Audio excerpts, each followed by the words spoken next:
गर्मी के मौसम में जो भी इस तरह का वेदर है, इस तरह के वेदर के अंदर यानी जो गर्मी का मौसम आ गया है, इस मौसम के अंदर आप अपने पशु को ये एक इंजेक्शन लगवा दो।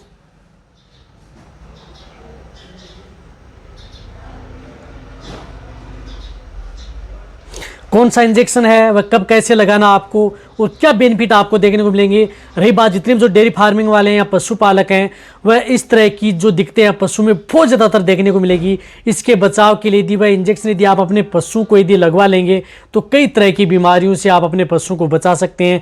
साथ में आप कई तरह की जो रोगों से वह भी बचा सकते हैं और साथ में जो कई इस तरह की दिक्कतें पशु में देखने को मिलती हैं, उनकी वजह से गर्मी के मौसम में पशु की हालत बहुत ज़्यादा खराब हो जाती है, तो वहाँ पर भी आप अपने पशु को बचाया जा सकता है। तो कौन सा इंजेक्शन आता है, कब कैसे आपको उपयोग करना है, कितनी डोज है, प्रेग्नेंट पशु के लिए सेफ है नहीं, आज की वीडियो के अंदर मैं आपको पूरी डिटेल से बताने की कोशिश करूंगा। वीडियो जरूर लंबी हो सकती है लेकिन स्किप करके मैं देखना, पूरा देखना। इस चैनल पर जितने भी जो नए आए या पहली बार जुड़े हैं तो पहली बार चैनल को जरूर सब्सक्राइब कर लें, साथ में बेल आइकन ऑल वाला ऑप्शन दबाएं। आपको पता है कि यहाँ पर सही जानकारी के साथ वीडियो दी जाती है। आते आप वीडियो को जरूर लाइक किया करें और दोस्तों के साथ इस चैनल की वीडियो जरूर शेयर किया करें ताकि उन्हें भी प्रॉपर नॉलेज इस चैनल के माध्यम से मिले। देखो, गर्मी का मौसम है, इस तरह के वेदर के अंदर आपके पशु में जो मैं बीमारियां बता रहा हूं वह बीमारियां आपके पशु में देखने को मिलेंगी। एक तो आपके पशु में प्रोटोजोआ जनित जो रोग हैं वह ज़्यादातर पशु में देखने को मिलते हैं। प्रोटोजोआ जिनकी वजह से आपके पशु का टेम्परेचर बहुत ज़्यादा हाई हो जाता है और कई तरह की जो बीमारियां आपके पशु में देखने को मिलती हैं वह भी आपको बताऊंगा। साथ में जो यदि गर्मी के मौसम के अंदर आपके पशु में जैसे प्रकार से यदि आपका पशु वीक है, बार बार यदि डायरिया दस्त करता है, साथ साथ में यदि पशु में दूध की मात्रा अचानक कम हो गई है या पशु ने खाना पीना कम कर दिया है या पशु अचानक कमज़ोर हो गया है यानी वेट गेन नहीं कर रहा है, या कई बार यदि इस तरह की दिखते हैं कि पशु में जो एक्सटर्नल पैरासाइट बाहरी परजीवी यदि आपके पशु के शरीर पर हैं या इंटरनल पैरासाइट हैं यानी आंतरिक परजीवी हैं, आंतरिक परजीवी या एक्सटर्नल पैरासाइट दोनों की वजह से भी आपके पशु में दिक्कतें देखने को मिलती हैं।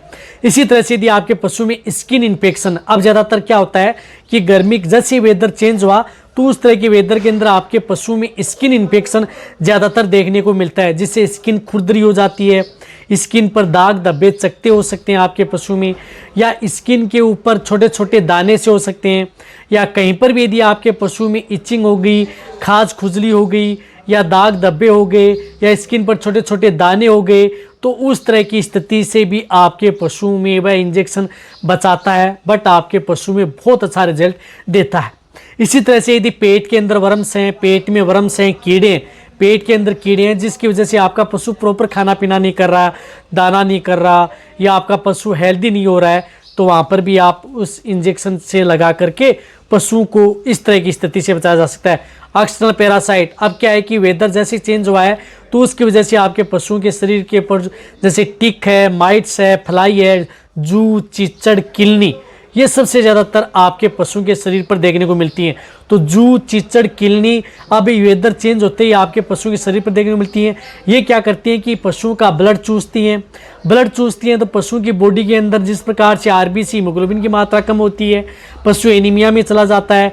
कई बार यदि आपके पशु में जू की जिस प्रकार से चींचड़ी बुखार बोलते हैं, बहुत ज़्यादा तेज़ बुखार हो जाती है जिसके अंदर आपके पशु में बेबियोसिस है, थिलियोसिस है, इस तरह की बीमारियाँ भी आपके पशु में देखने को मिल सकती हैं। तो वहाँ पर यदि वह इंजेक्शन यदि पशु में लगा लेते हैं तो इस तरह की बीमारियां होने से भी आपके पशु को बचाता है। तो कहने का मतलब है कि वह एक इंजेक्शन आपको कई तरह के रोगों से बचाता है। इसी तरह से पशु की आंखों से कीड़ आ रहा है, कीचड़ आ रहा है, उस स्थिति में भी वह इंजेक्शन आपके पशु में काम करता है। कई बार पशु के जैसे नाक से डिस्चार्ज है, धांसना, खांसना, फेफड़ों के अंदर पानी भर जाता है, जिसकी वजह से कई बार देखा कि पशुओं के फेफड़ों के अंदर जिस प्रकार से लंग वर्म्स हैं, फेफड़ों के अंदर वर्म्स हैं, उसकी वजह से भी पशु खांसता दासता है, तो उनसे भी आपके पशु को बचाता है। तो इसके लिए इंजेक्शन आता है आयरमेक्टिन साल्ट का इंजेक्शन। जो आयरमेक्टिन साल्ट का इंजेक्शन है, जो आयरमेक्टिन हो, इस साल्ट का इंजेक्शन आप अपने पशुओं में जरूर उपयोग करना चाहिए। तो इसके लिए जिस प्रकार से विरबे कंपनी का आता है हाईटेक इंजेक्शन, हाईटेक इंजेक्शन जिसके अंदर साल्ट आता है आयरमेक्टिन, तो हाईटेक इंजेक्शन या आयरमेक्टिन 60, देखो आयरमेक्टिन 60 का ऐसा नहीं कि आप किसी जेनेरिक कंपनी का डुप्लीकेट इंजेक्शन लगाएं आपके पशु में रिजल्ट नहीं मिलेगा। इथिकल हो, अच्छे ब्रांड का हो, जिस प्रकार से वीरबैक का हाईटेक इंजेक्शन आता है अच्छे ब्रांड का है, रिजल्ट भी बहुत ही इंजेक्शन देता है यदि आप उसकी सही मात्रा, सही तरीका, सही विधि से यदि आप अपने पशु में करवाते हैं। तो ये हाईटेक का टीका है, ये आप अपने सभी पशुओं को एक साथ, यानी चाहे आपका पशु छोटा हो चाहे बड़ा हो, सभी पशुओं को ये एक साथ इस तरह के वेदर के अंदर आप उन पशुओं को लगा लेंगे तो उन पशुओं में जू, चिचड़, किलनी इस तरह की समस्या देखने को नहीं मिलेगी। पशु में अदर जो डिजीज मैंने बताई हैं उनसे भी आप अपने पशुओं को बचाया जा सकता है। तो इस इंजेक्शन की डोज होती है 1 ml पर 50 kg body weight only on subcut, यानी त्वचा में ये इंजेक्शन लगता है, सबकट ये इंजेक्शन लगाया जाता है। डोज होती है 1 ml पर 50 kg बॉडी वेट। जिन पशुओं के बड़े पशु हैं उनकी बता रहा हूँ मैं डोज ये, जैसे गाय भैंस हैं जिनका वजन 500 kg तक है तो आप उन्हें 10 ml आप इन्हें सबकट, ओनली सबकट आप ये इंजेक्शन पशुओं को लगवाया जा सकता है। रही बात ये इंजेक्शन जिस प्रकार से 100 kg का है तो आपको 2 ml सबकट लगाना है। इसी तरह से छोटे एनिमल्स हैं उनमें आपको क्या करना है कि ये इंजेक्शन 1 ml पर 33 kg बॉडी वेट तक या 35 kg बॉडी वेट तक भी इस इंजेक्शन का उपयोग कराया जा सकता है। रही बात ये इंजेक्शन यदि आपके जैसे छोटे बछड़े हैं, बछड़ियाँ हैं जो दूध पीने वाले हैं, उनको आपको इस इंजेक्शन का उपयोग नहीं करना है। यानी दूध पीने वाले छोटे काफ हैं उनमें आप ये इंजेक्शन न लगाएं।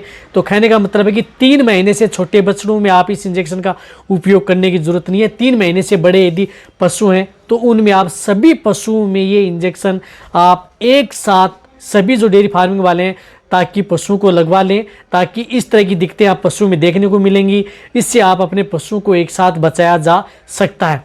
रही बात ये इंजेक्शन आपका पशु चाहे प्रेग्नेंट हो, नॉन हो, सभी तरह के पशुओं के लिए सेफ रहता है, सुरक्षित रहता है। लेकिन और एक और बात बताना चाहता हूँ कि इस इंजेक्शन का असर दूध में ज़रूर रहता है। जब भी यदि इन पशु में दूध देने वाले पशु में अभी ये इंजेक्शन लगा रहे हैं तो उन पशुओं का जब भी दूध उपयोग में ले रहे हैं तो वह गर्म करके अच्छी तरह से बाद में ही आपको उपयोग करना है। तो दूध और मीट दोनों में इस इंजेक्शन का असर रहता है। लेकिन ये इंजेक्शन एक बार लगने के बाद में पशु में 3 महीने तक यानी 60 से 90 दिन तक उन पशुओं की बॉडी के अंदर ये काम करता है।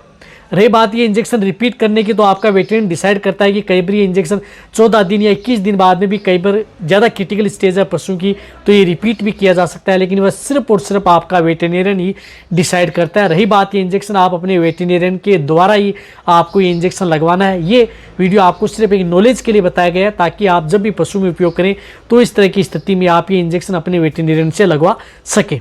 तो ये इंजेक्शन आप अपने पशुओं में इस तरह के वेदर के अंदर लगाएं और आप अपने पशुओं को हेल्दी रखें, सेफ रखें और कई तरह की बीमारियों से आप अपने पशुओं को बचाया जा सकता है जो कि इस तरह के वेदर के अंदर आप अपने पशु में देखने को मिलेगी।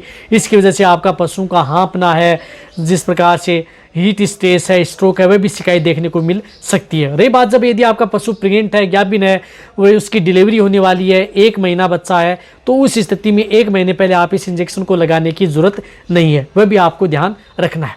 अदर आप कभी भी इस इंजेक्शन का उपयोग कर सकते हैं। तो वीडियो जितना होता है पशुपालक उन सभी के साथ वीडियो शेयर करें। इसी तरह से वीडियो देखते रहें। थैंक्स, धन्यवाद।